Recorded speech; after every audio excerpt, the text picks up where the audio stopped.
Kita sekarang akan membahas hilangnya Kampung Legetang.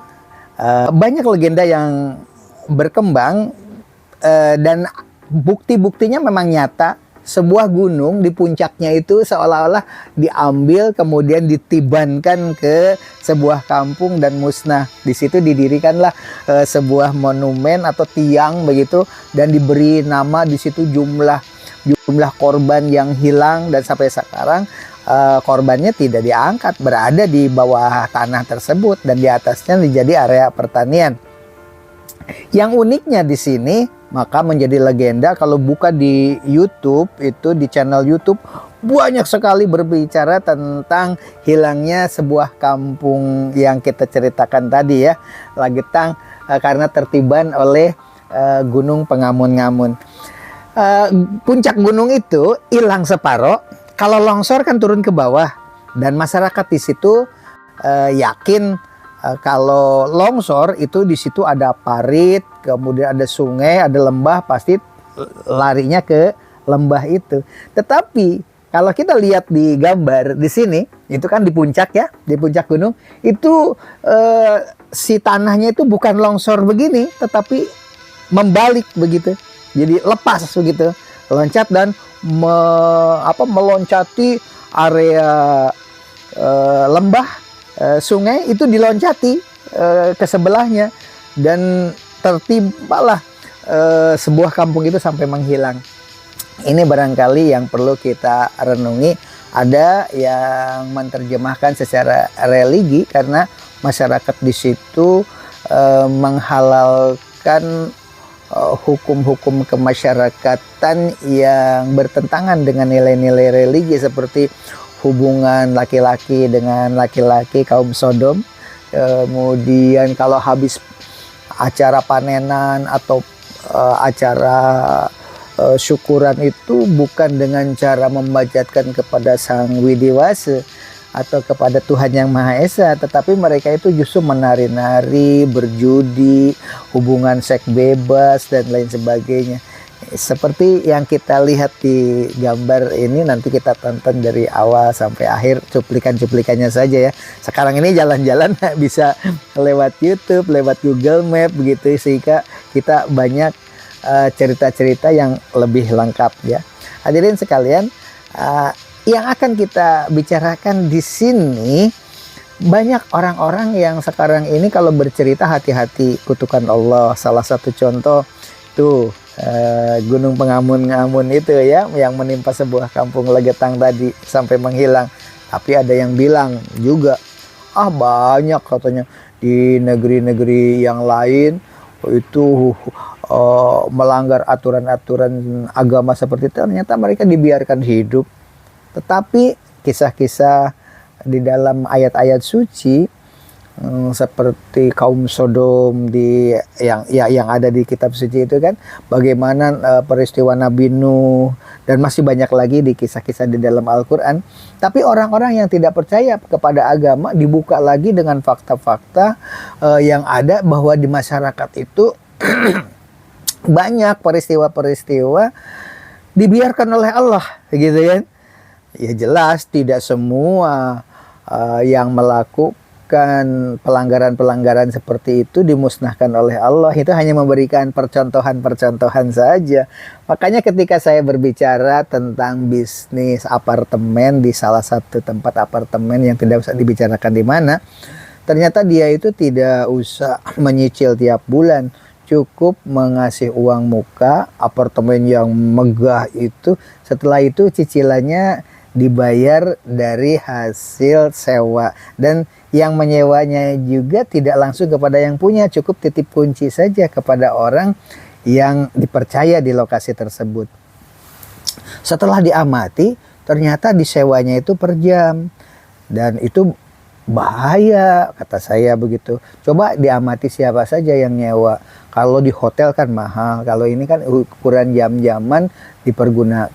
Kalau dipergunakan hal-hal yang tidak semestinya, katakanlah amoral begitu, bagaimana nasibnya secara hukum agama kan begitu.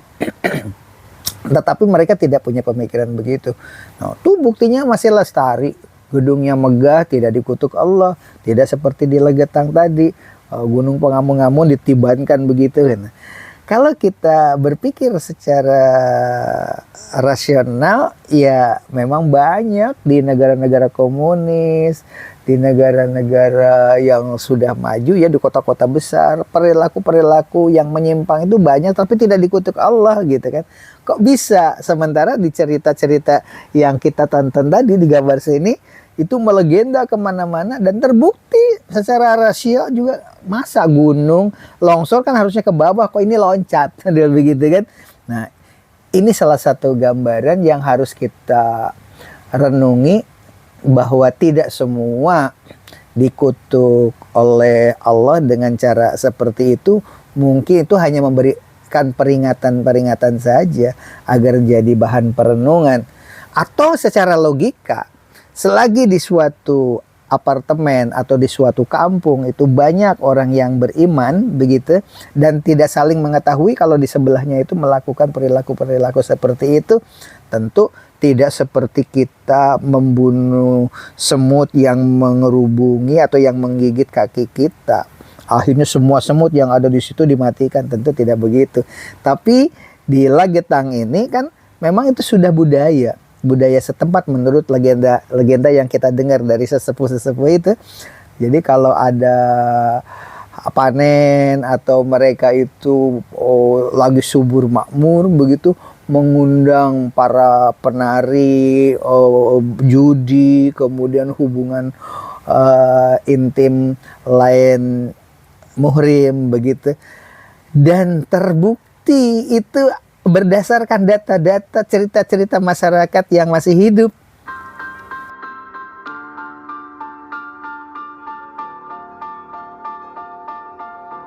Atau tidak dimatikan semuanya, ada yang diselamatkan. Dan yang selamat itulah yang bercerita. Pantas ya, ketika dalam riwayat itu gunung apa namanya itulah yang ingin bertemu dengan Allah itu. Dan akhirnya silahkan lihat ke bukit gitu kan. Ternyata semuanya meninggal. Dan akhirnya dihidupkan kembali oleh Allah yang meninggal itu. Sehingga percaya, oh iya ternyata Allah itu tidak bisa dilihat oleh mata kasat mata seperti ini. Karena memang ini pandangan ini kan dunianya beda. Alamnya juga beda begitu kan. Ini sebagai bahan gambaran. Jadi kalau kita berbicara tentang apartemen yang dipakai atau dijual belikan dengan cara seperti tadi, kenapa tidak dimusnahkan oleh Allah kalau memang itu tidak diridhoi begitu? Di dalam apartemen itu banyak orang-orang yang tahajud, orang-orang yang sholat, orang-orang yang beribadah khusyuk. Tapi karena ada dinding sekat-sekat begitu, jadi tidak saling mengetahui kalau di sebelahnya itu di sana pelayan muhrim sedang melakukan moral misalkan begitu. Kan disekat oleh dinding gitu kan, dan kuncinya juga masing-masing. Tidak saling mengetahui apa yang dilakukan oleh tetangganya dan sebagainya. Sementara di dalam cerita Gunung Pengamun-Amun ini itu sudah dari lisan ke lisan ya, dari informasi-informasi sampai sekarang pun banyak bahwa itu ceritanya memang sudah culture, sudah kompak semua. Yang namanya di desa itu kan biasanya homogen ya, satu warga itu kalau tidak mengikuti kegiatan upacara kan dikucilkan. Jadi benar-benar homogen. Sementara di kota atau di apartemen itu heterogen. Agama apapun, masyarakat apapun, budaya apapun berada di satu apartemen. Jadi budayanya berbeda-beda. Tidak mungkin secara logika dimusnahkan oleh Allah semuanya begitu kan. Nah, tetapi kan kita sudah tahu ada penyakit-penyakit khusus bagi yang pemakan babi, daging babi gitu kan. Ada penyakit-penyakit khusus orang-orang yang suka minum alkohol. Itu kan pribadi ya, tidak langsung memusnahkan semua, tetapi orang yang berperilaku seperti itu saja, seperti penyakit generhu atau penyakit kelamin yang mengerikan seperti raja singa, itu hanya untuk pelaku-pelaku seperti itu saja ya kan, seperti AIDS. Tapi banyak orang yang tidak melakukan perilaku seperti itu ternyata ketularan juga. Misalkan seperti itu, hubungan suami istri, yang satunya laki-lakinya sudah bertobat, menemukan wanita alim dan menikah. Sementara di dalam tubuhnya ada penyakit yang dibawa ketika dia sedang berperilaku atau dulu waktu dia itu belum sadar. Akhirnya menulari sama istrinya. Itu salah satu contoh bahwa orang baik juga bisa ketularan dan lain sebagainya. Oleh sebab itu, mari kita merenung bersama. Kalau jika ada di gunung pengamun-ngamun seperti yang kita tonton tadi, ada peristiwa seperti itu, kemudian ada yang membantah bahwa itu bukan murka Allah katanya, bukan murka Sang Hyang Widiwasa, tetapi itu adalah peristiwa alam. Tetapi kalau lihat dari gambarnya, pengamun-ngamun di bawahnya lembah, kenapa kok ternyata tanahnya itu meloncat gitu ke sebuah kampung, melewati parit, melewati lembah gitu. Secara logika kan begitu. Nah, itu hanya bisa diterjemahkan oleh kebatinan yang ada di dalam diri kita. Nah, ini kan hari raya Idul Fitri ya, mau jalan-jalan, jadi biar ada isinya. Ketika pergi ke suatu daerah, itu kita harus lihat dulu nih sekarang kita mau pergi kemana. Kalau mau pergi ke Dieng, kita mengamati seperti cerita tadi, bahan bangunan, cerita religi. Atau kalau kita mau pergi ke Subang, ini nih, di situ ada Cimincul ya kan, di Subang itu ya kan, ada Gunung Canggah, Curug Cileat, ada Bukanagara.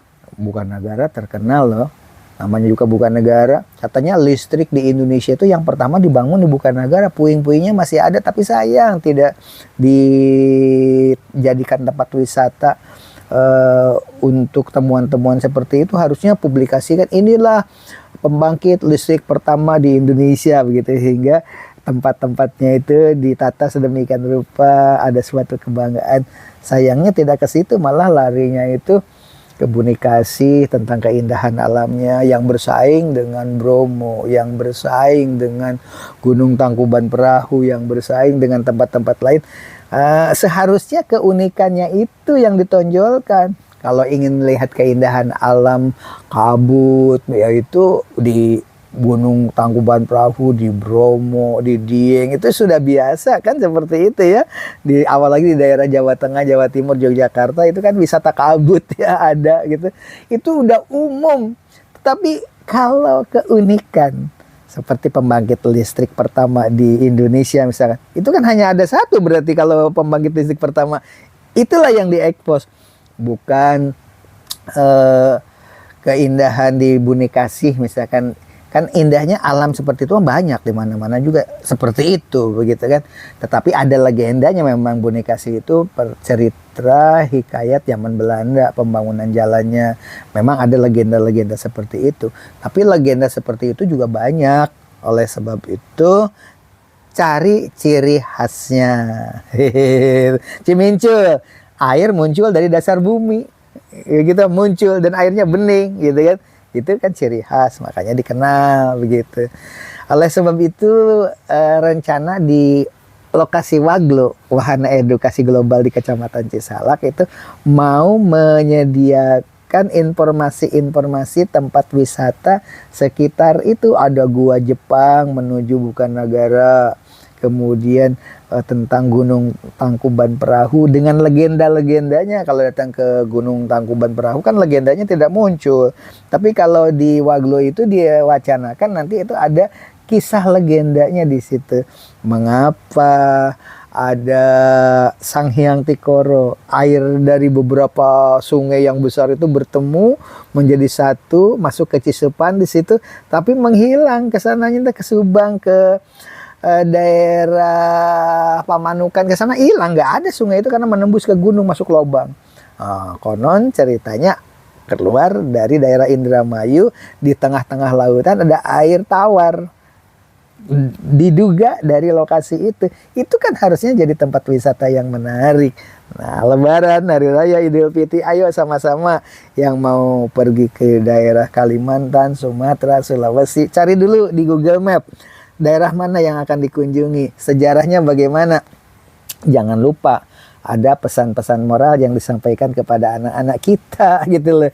Bukan cuma menunjukkan ini loh gua Jepang, tapi harus diceritakan di sini dulu pembangunannya tidak mempergunakan alat-alat besar, tapi gua Jepang yang menuju bukan negara ini dulu dibangun dengan tenaga manusia biasa sehingga banyak memakan korban. Ceritakan bagaimana kisahnya begitu, sehingga ketika berkunjung itu pulang ada ilmu yang ada di benak generasi muda itu. Oh begitu zaman dulu ya, untuk membangun piramida itu seperti itu, untuk membangun candi itu begitu, yang dari batu, batunya datangkan dari mana, sesuai dengan perkembangan zaman, sehingga di Jawa Timur mah diganti dengan bata merah yang dibakar, tanah liat yang dibakar. Beda dengan di Borobudur dengan Prambanan yang batu alam gitu. Itu adalah perkembangan teknologi tentunya ya, tetapi bisa juga dihubungkan dengan kekuatan bahan material. Ternyata dari batu alam lebih kuat daripada mempergunakan batu bata merah dan lain sebagainya. Nah, kisah religi yang paling utama, biar Hari Raya Idul Fitri itu adab terhadap orang tua. Kalau pergi ke Sumatera kan ada di situ cerita Malin Kundang begitu. Nanti dilihat nih pemandangannya, ini peninggalannya gitu. Apalagi kalau di bukit apa ini tadi Pangamun-amun itu kan mayatnya masih ada di bawah sampai sekarang.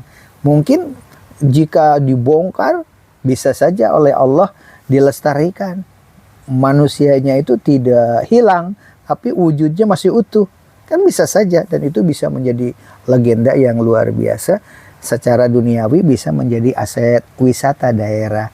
Sekarang juga kan alhamdulillah ya, sekarang area-area wisata di Indonesia itu setiap daerah itu membangkitkan kehidupan perekonomian masyarakat itu lewat legenda-legenda tadi, lewat tempat wisata tadi. Karena dengan adanya tempat wisata, petani menjual hasil buminya itu begitu mudah. Pengojek juga hidup, kemudian penterjemah kalau banyak orang asing ke situ juga bisa hidup. Kemudian masyarakat juga hidupnya bisa lebih bergairah ya.